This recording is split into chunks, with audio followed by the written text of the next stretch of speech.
It is another very beautiful day, and welcome to another edition of Insightful Moment. My name is Jare Tiamiyu.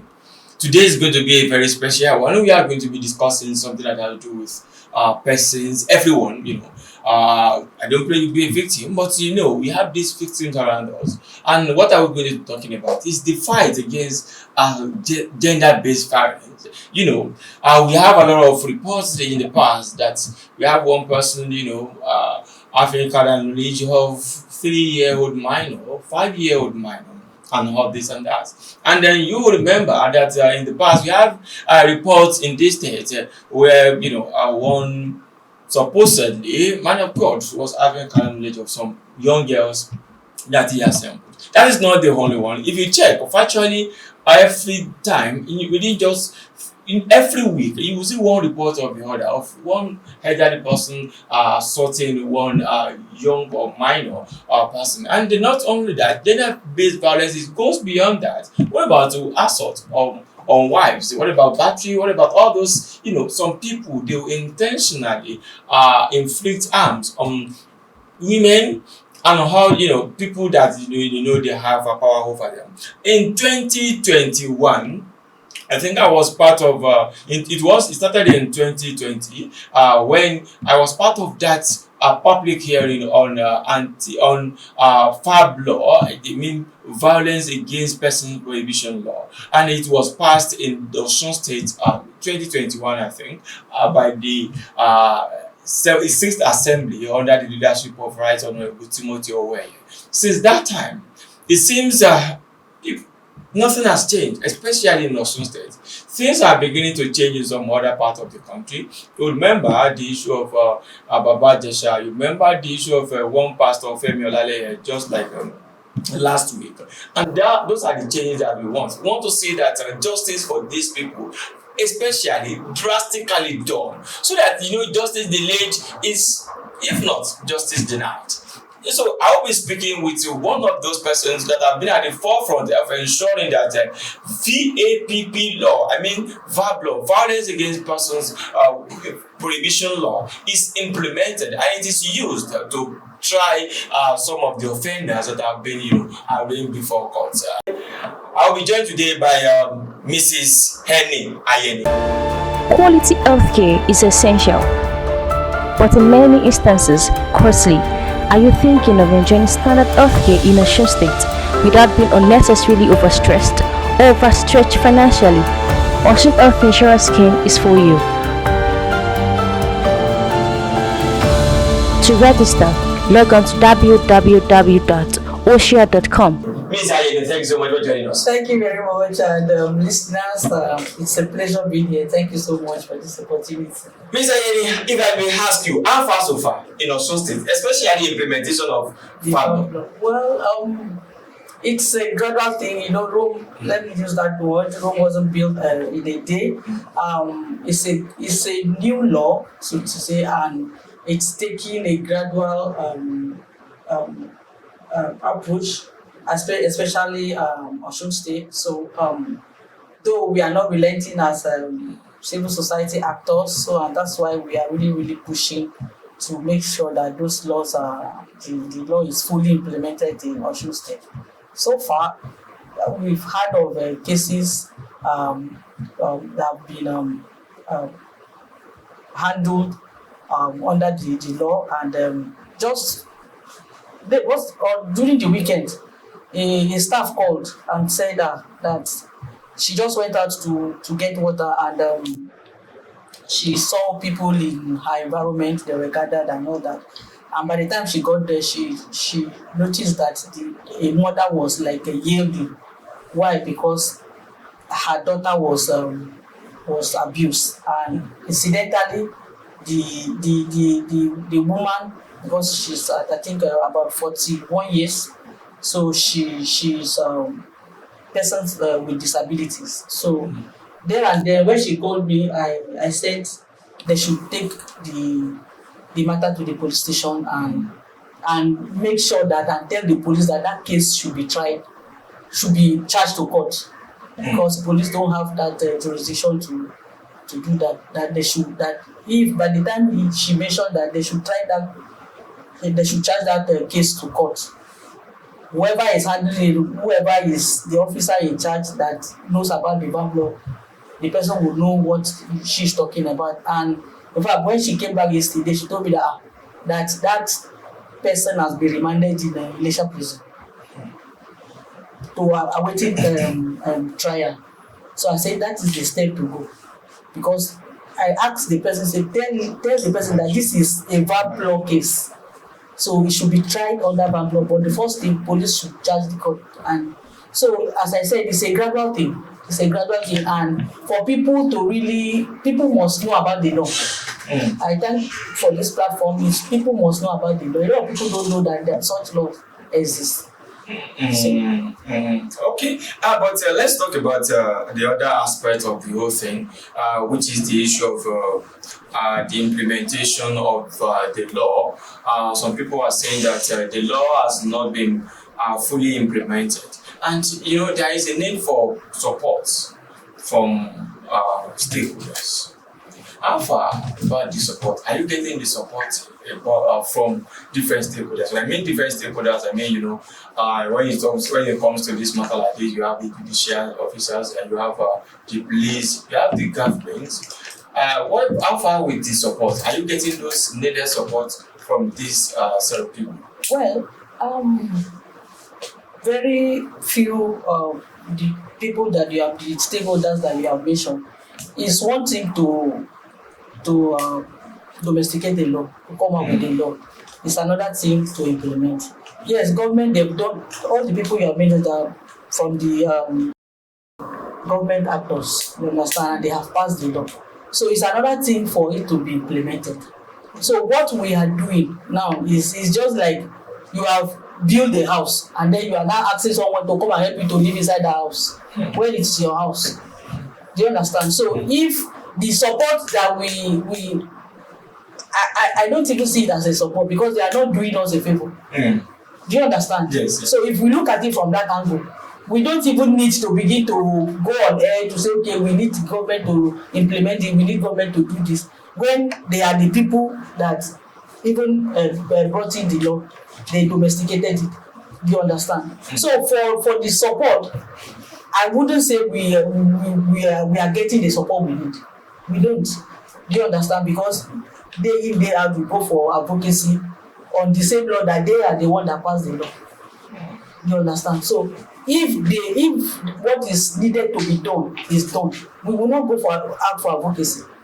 We will not even come on air. If I may ask you, what are those needed ingredients that have not been done? What are those things that I think the government should do? When you were doing your introduction, you came up with you mentioned some cases that within 6 months those cases were tried, especially in Lagos State. Lagos State is one of the states that they have special courts.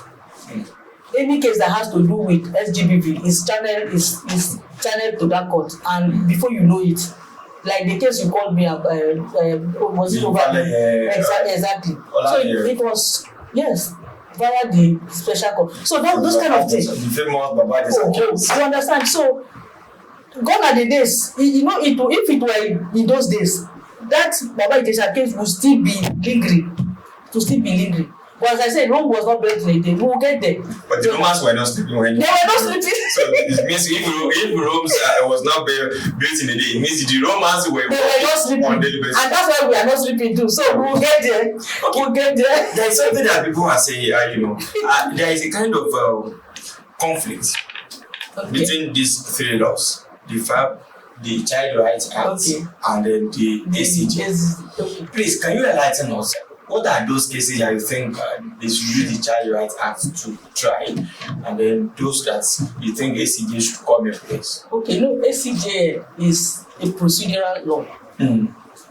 Okay, trying criminal cases, how many days should a case be? How many days should it take for a case to be, all those processes? That's the ACJ law. When you talk about the child rights and the VAPP law, child rights came before VAPP law.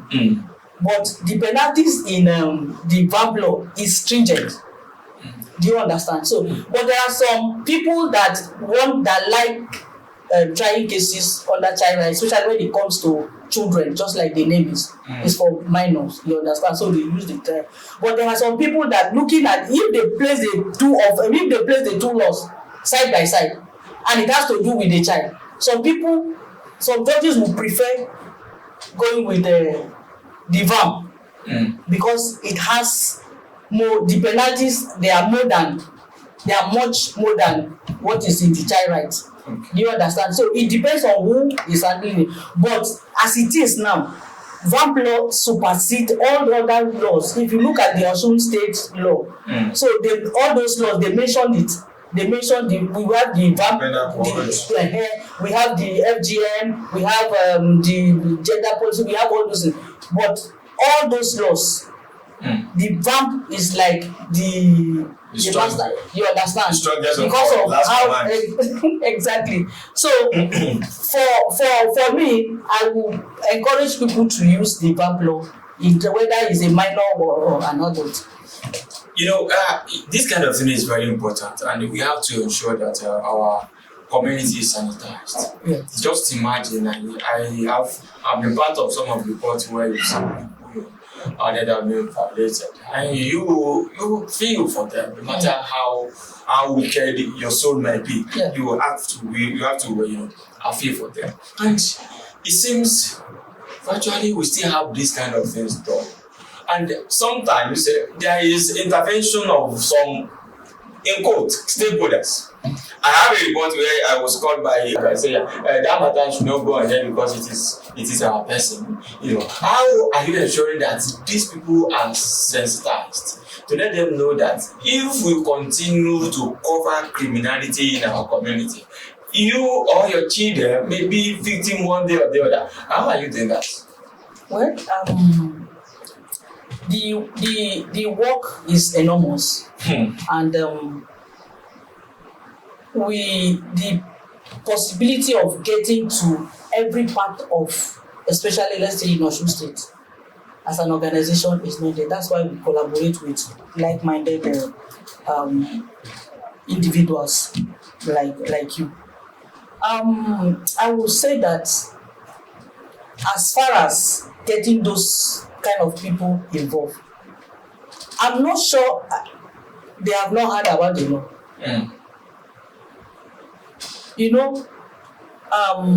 The case you just mentioned now, those are some of the obstacles.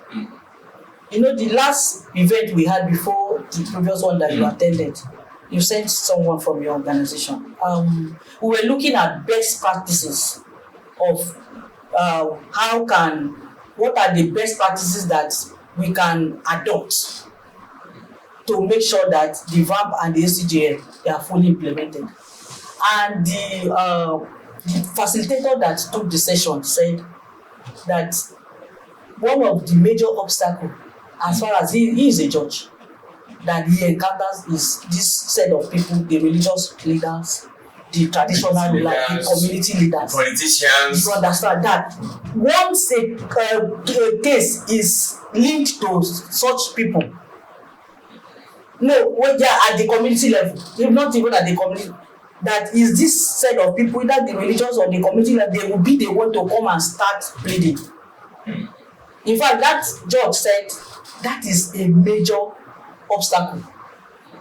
Do you understand? It's a major obstacle to those two laws being fully implemented.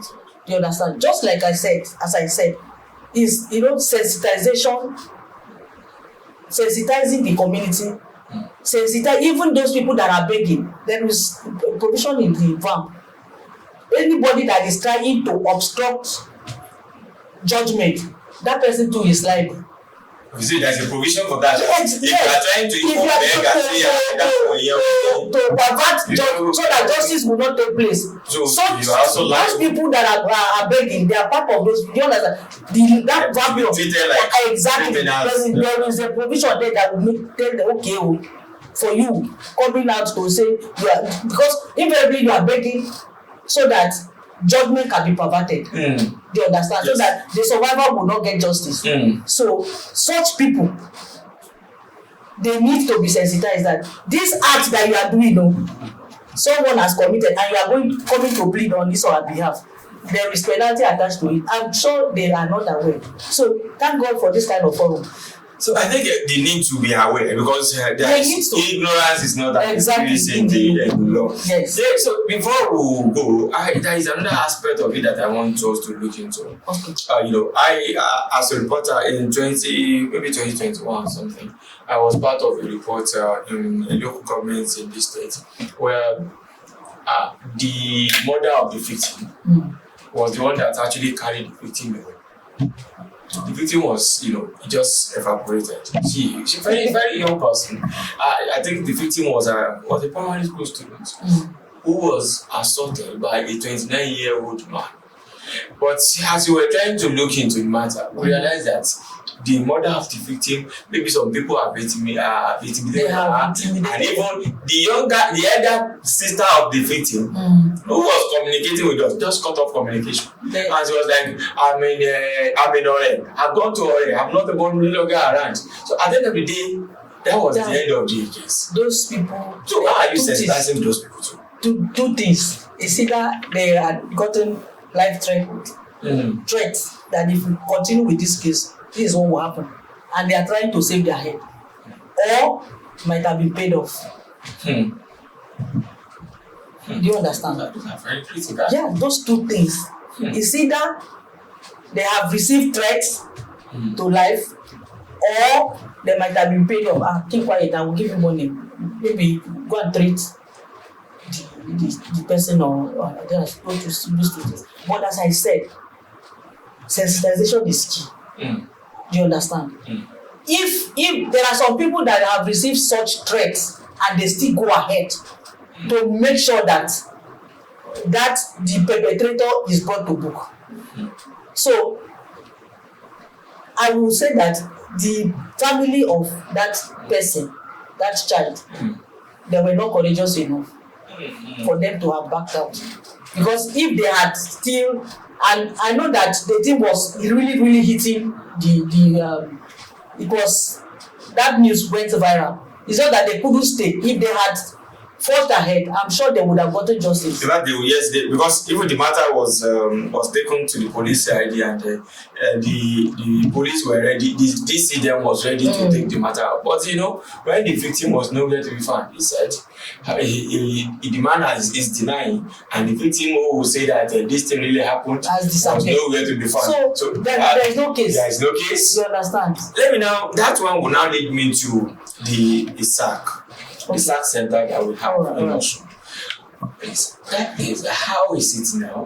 What are the problems, and what are the solutions that you think? Who are the stakeholders that must work on this? What are the? Let's know this. Is like we discussed the last time, and the SAC is a part of the provision that from the VAPP law that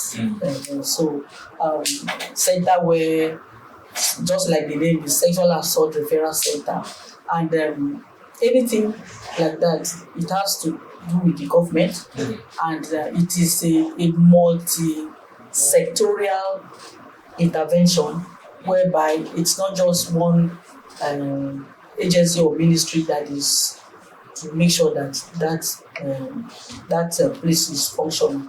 It has to do with different stakeholders coming together. And on our program, that's what we are trying to do. We had engagement, like the last one, we brought in people from the different areas to make sure that place is functional. And as I said, that is another, that is what gives me headache. Government, you have brought this thing. You are not making it to work. Is there a staff there now?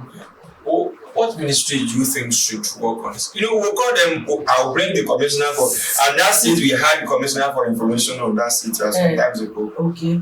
Where we discuss some of these issues. And then very soon we'll also be having, we had the spokesperson to the governor on that seat. Okay. Where we are. So we want to put this into them.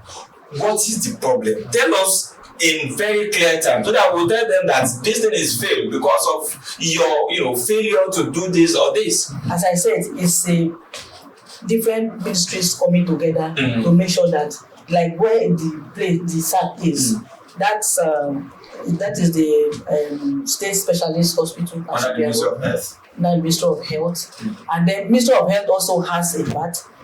Hospital Management Board, you know, they are the one that oversees all the secondary facilities. Yes. Hospital Management Board also has a role to play. Okay. Ministry of Justice also has a role to play. Even the police has a role to play. Who has played this role? Well, as police, as the Ministry of Justice, you know. Ministry of Justice. Out of all, you know, in our program, we engage. You know that program is over 2 months now. It's over. So we expected that there will have been actions. Ministry of Justice have assigned someone, but it's not that it's domiciled there. Okay, it will be the person is in their office. If there is any case and the person is called upon, his or attention is needed, she will. You need staff to be there. With this, exactly. Which ministry is responsible? Because that facility is inside the jurisdiction of Hospital Management Board and Hospital Management Board. You understand? So the Hospital Management Board, because they are in charge of because that is a secondary facility. So this personnel, just like every other section of the hospital is opened, they are supposed to make sure that place is open. But do you know there is a shortage of health facility, health personnel? Exactly. So exactly. It's the most that the person is a doctor. Well, you know, the last engagement we had, there were people from the civil society that even volunteered that they can volunteer their time. To be there. To be there. So that's what I'm saying. Understand. It's not necessary that the person is a doctor or a nurse. At least somebody from the administrative department. Exactly can be there. You understand? In fact, that SAT center is like a one-stop stock shop. Everything, social workers and everything is supposed to be there. So it's not necessarily that a health personnel should be the one there. Every other person, once that place is functional, you understand? Every other person. Exactly. So finally, before we go on this show, I would like to ask that, you know, the House of Assembly passed this law, and I want to know that they will not be happy that a law that is passed by the House is somewhere not being implemented. How far have you informed the House to carry them along? There is also a way that they also offer, you know, there is oversight function of the members. So how far have you been able to engage them to let them know that this thing was passed by you? If you know that it is not going to be implemented, why did you pass it? Have you actually at any time written to them or engaged with them? Well, I'm looking at all the different steps, various steps that we've taken as an organization to see that this law is. So, looking at the House, in the real sense, they've done their job to pass that law. You understand? So it is now left for the other people that are supposed to make it function. But now that you are telling me that oversight function, yes, they have. It's also part of. So, looking at all the steps that we have taken as an organization, so the next step now maybe is to get to them. This law that, just like you have said, this law that you have passed is not functional. What can we do?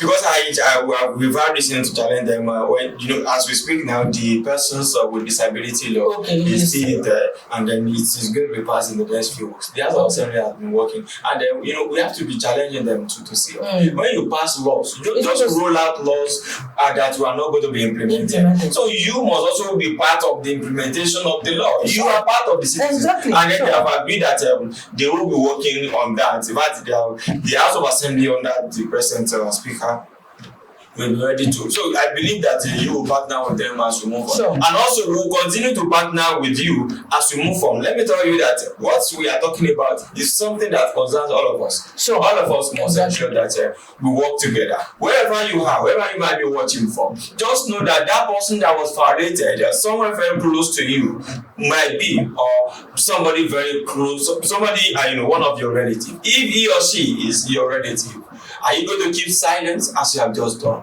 Say something to them. That is our message from Insight Multilingual Media. Thank you so much, Mrs. Eni Ayeni. I will continue to work with you as we move on, and I want to tell you that you have our support all time, all days. And that was our show for today. Thank you for being part of it. My name is Jare Tiamiyu. See you some other time. Bye for now.